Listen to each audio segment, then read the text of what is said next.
Have you ever wondered who measured the size of the earth? So about 1,000 years ago, a legendary Persian Muslim scientist measured the circumference of the earth from his hilltop observatory not far from Lahore, the cultural capital of Pakistan. Which, by the way, you should definitely visit.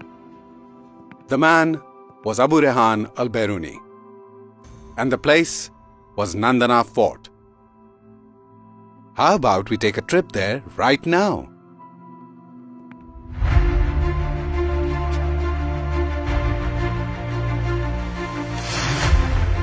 On the magnificent salt range of Punjab, you can see a historical wonder. The ancient Nandana Fort, standing tall on the lush green plateau of Potohar.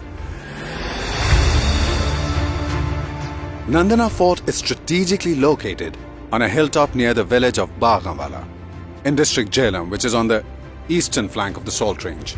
It was built in the 8th century by the Hindu Shahi dynasty and is named after the mythological garden of the Hindu god Lord Indra. It's accessible from both the motorway and GT Road. The fort was built for the surveillance of the Nandana Pass and as a deterrent for invaders.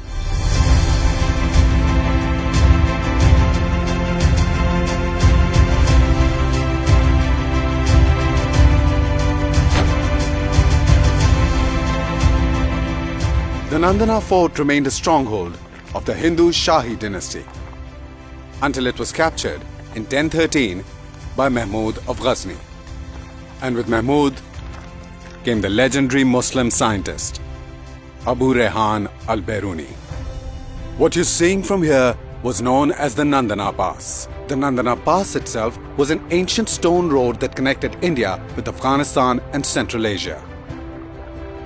This was the very same route used by Alexander the Great in his epic clash with Raja Porus at the Battle of Hydaspes in 326 BC. Al-Biruni's purpose was to document the history, science and culture of the region. So once Mahmud of Ghazni went back to Afghanistan, Al-Biruni stayed back. And thank God for that.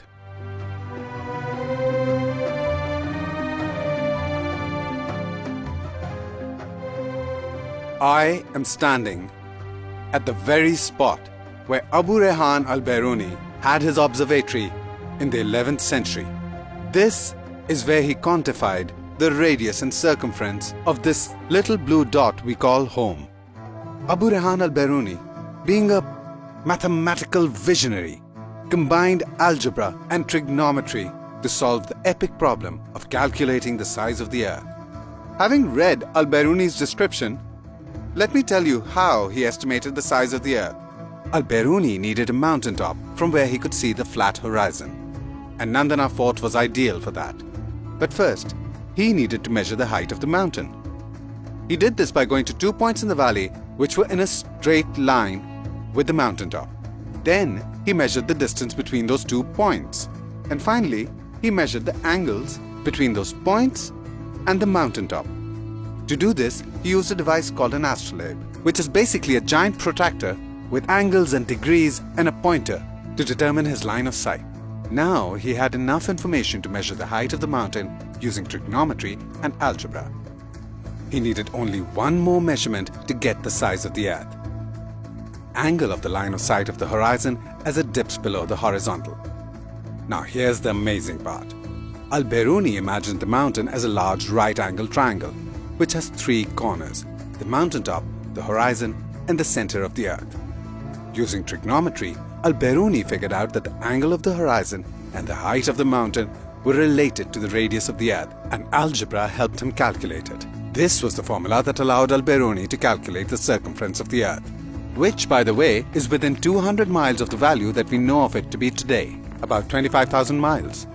That is an accuracy of 99%. And that too when it was measured almost 1,000 years ago. Let that sink in. The Nandana complex comprises of a fort, a temple, and a mosque.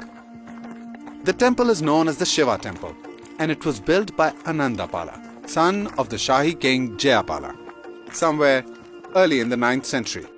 The mosque was built by Mahmud of Ghazni when he took over the fort from the Hindu Shahi Raj. Nandana remained under Muslim rule until the Sultan of Khwarizm was defeated by the Mongol hordes in the 13th century.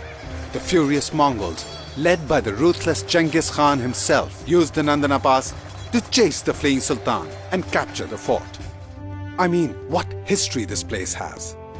A couple of centuries later, when the Mughals recaptured the fort and the pass, Nandana became a place for leisure. Finally, no more wars and invasions. There are historical records of the Mughal emperors Jalaluddin Akbar and Jahangir mentioning Nandana as a place for relaxation and hunting in the 16th and the 17th century. Though Nandana is in Pakistan, its significance is global. This is a place that belongs to all humanity. This hidden marvel of heritage was recently highlighted during Prime Minister Imran Khan's visit to Nandana. The Prime Minister himself takes keen interest in cherishing and preserving our glorious past for generations to come. Government of Punjab, under the vision of Prime Minister Imran Khan, has decided to preserve, restore and promote Nandana, as well as the incredible contributions of Abu Rehan Al-Biruni towards humanity. The first step towards making this dream a reality is the formation of the Radius, which will include 7 historical sites from the region, including Nandana Fort, Shiva Temple, Katas Raj, Tila Jogiyan, Kyora Salt Mines, Malat Fort and Takht-e Babri. What you see here right now are perhaps just ruins, but every stone here is steeped in history. The wind whispers stories. The skies have borne witness to the kings and heroes who have made our world what it is today. Come and have a look. We're right here, waiting.